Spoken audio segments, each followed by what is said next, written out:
Del Veneto. La variante Delta ormai circola anche nella nostra regione e non senza creare problemi. Una donna infatti è ricoverata in terapia intensiva a Padova, mentre un campo estivo di rugby ad Isola Verde, vicino a Chioggia, si sta rivelando un focolaio. 15 le persone contagiate. Alessia Piovesan, l'apertura.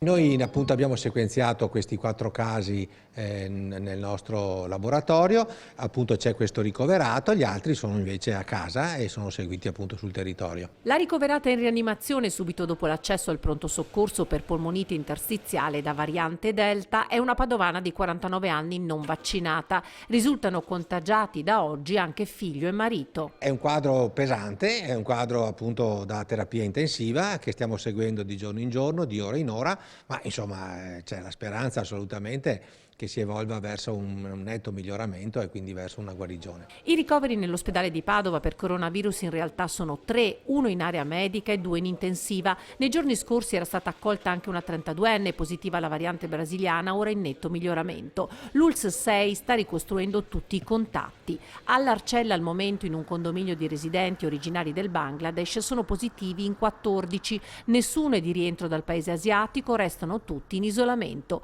L'invito è alla vaccinazione.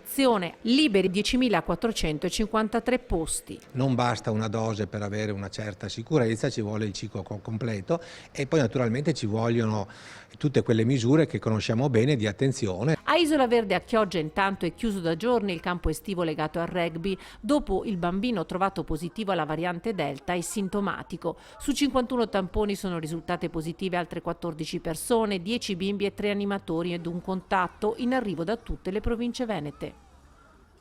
Ed entra in